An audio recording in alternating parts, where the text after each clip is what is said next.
welcome to the part 2 video for the week 1 design along. This part 2 video is a quick one. It's just going to be about taking your layout that you made using your blocks and that you've probably already colored at this point. Even if you haven't colored all of them, but some of them to give you an idea of what things are going to look like. And then how to transfer that onto graph paper. The reason for moving it onto graph paper is so that way you have a more complete quilt. It might be a little bit tough to have these printed and colored enough to create the whole layout of your quilt. These are helpful for getting an idea of a part, like of a section of that quilt, and then repeating that same kind of design and pattern throughout. Okay, so without further ado, we will move on to how to put this onto graph paper. To get started with drawing this out on the graph paper, I need to decide how I'm going to use the squares in the graph paper compared to the pieces on my block. So what I've decided is that one of these small squares is going to be the same as one square on my graph paper. What that means is that each larger block unit is going to be an equivalent of 3 by 3 on the graph paper.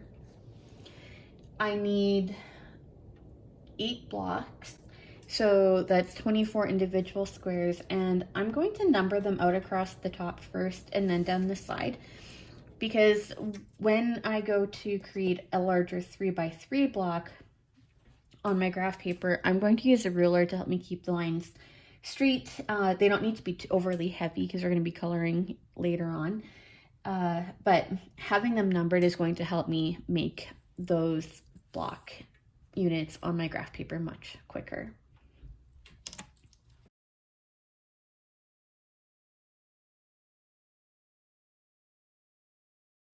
Now that's labeled, I can go ahead and just draw a straight line all the way across and go down 3 blocks. To the end, actually I'm just going to make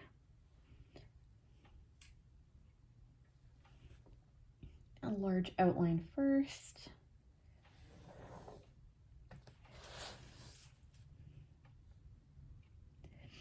Makes it easier to know when to stop when I get to the edge over here. Down 3 more.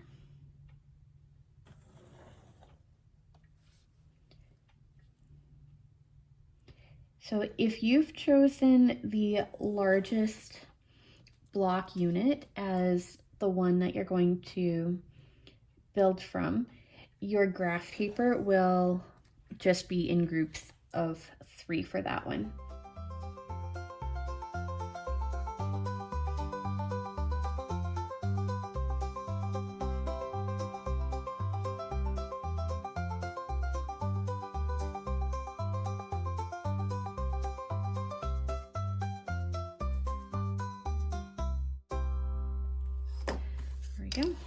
So each of these is a representation of each one of my larger blocks.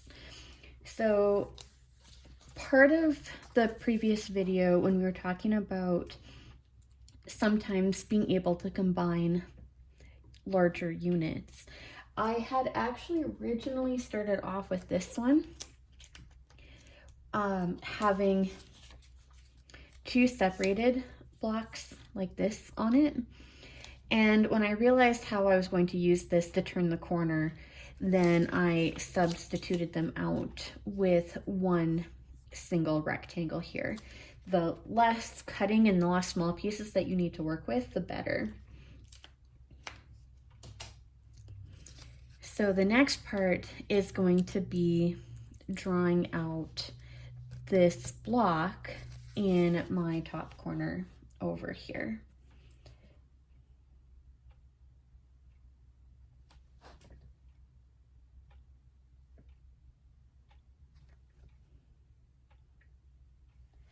And then I know that I need 2 of these ones, so I'm just going to pencil in 2 lines across. And this block here is now, this is a corner piece. So I'm going to just move it here so I can see that it's turning around on that corner.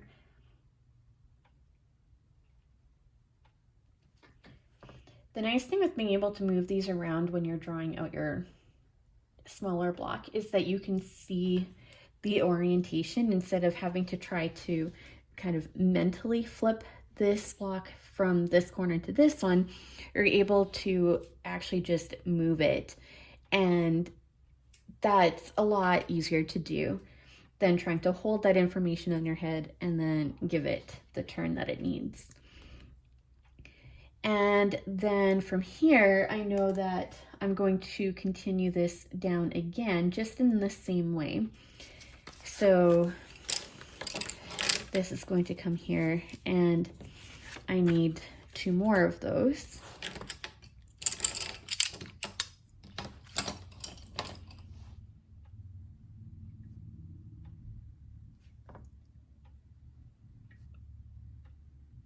And I'm going to be getting ready now to turn that corner one more time.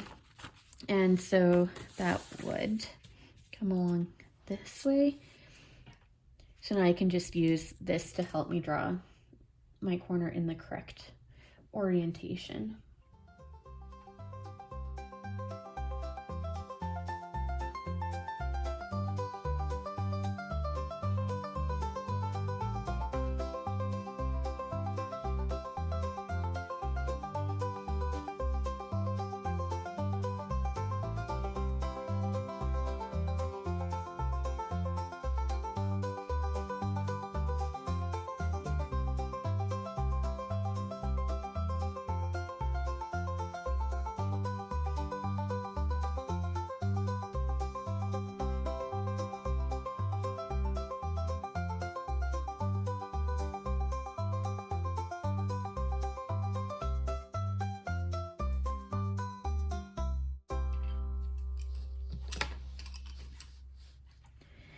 So when I was coloring these in, instead of using my color of choice and just going all the way from the top to the bottom, I tried to keep my coloring within the confines of the sort of the block boundaries that have been set.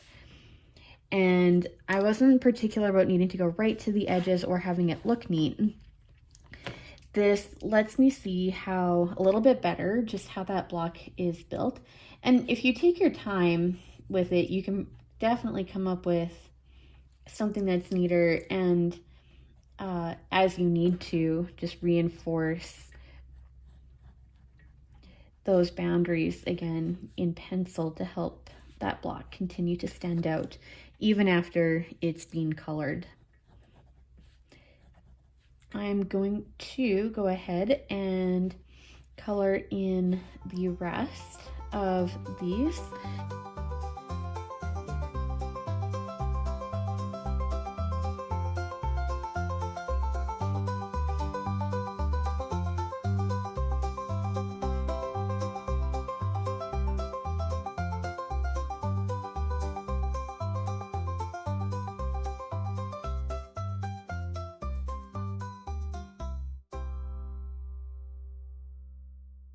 Let's try drawing out a grid for the smaller blocks.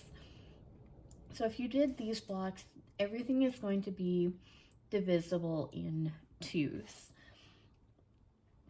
And I'm thinking with these bow ties that I would like to have 5 of them going across the quilt and 6 of them down.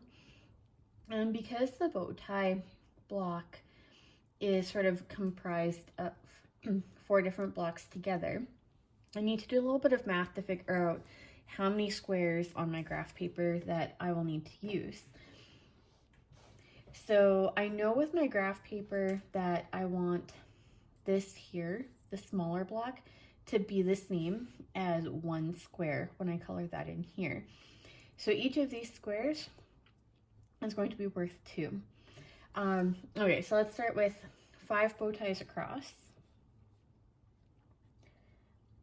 And to complete a bow tie going across, I need 2 large main blocks. I'm going to multiply by 2. So there's going to be 10 of these larger ones. And on the way down, because I've got 6 of these blocks, and there's 2 of them in each chunk here, I'm going to multiply that by 2, and there's going to be 12 individual ones. So next is knowing that this block here is going to be the equivalent of 2 across and 2 down. So I'm going to multiply this here by 2. So I'm going to need 20 individual squares going across my page, because that would be like 1, 2, 3, 4, 5, 6, 7, 8, all the way. And then I need to multiply by 2 going down. It's the same idea. Each one of these is worth, I count 2. So 1, 2, 3, 4, 5, 6, 7, 8, and 12 times 2 is 24. And to help me keep track of where I am in these blocks, like on the graph paper, I'm just going to number off 20 across and then 24 going down.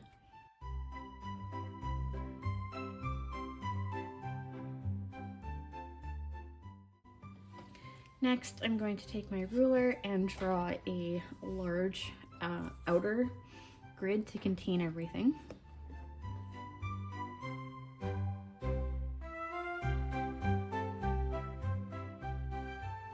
And now I'm ready to draw these blocks, or at least the outline.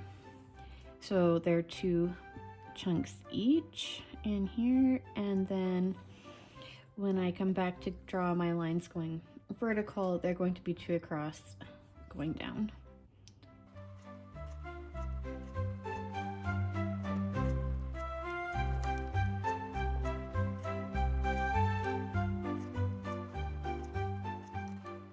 I chose 6 different colors of pencil crayons to help lay out my bow ties.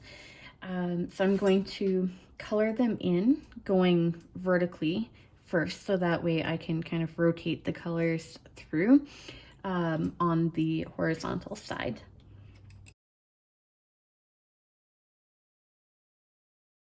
The other thing that could be helpful if you're having trouble recognizing the larger block, because you've got sort of your sub block fitting into the main size, and then each of these form together to create a larger block. So on your grid, if you want to, you can bolden out the lines for these larger blocks.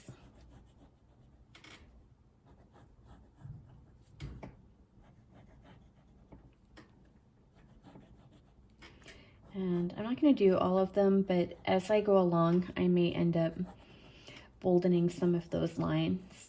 And it can just make it easier to see each part while you're coloring, and keep things separated out.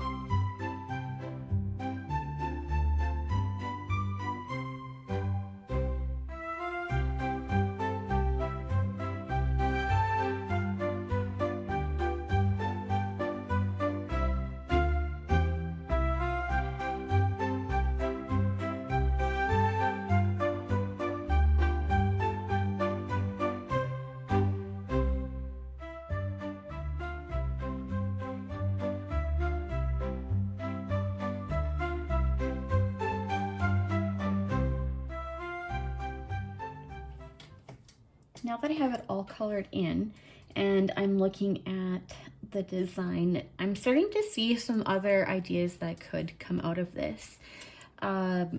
If I changed the orientation of some of these blocks and turn this way so it kind of created a zigzag instead. Part of me is wondering if it might start to look a little bit like a lightning bolt.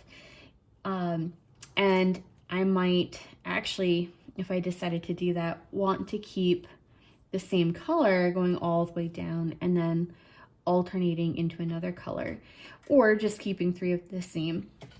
Since I have my blocks here, I'm just going to experiment a little bit with the idea of what it looks like to change the orientation and give it a zigzag look.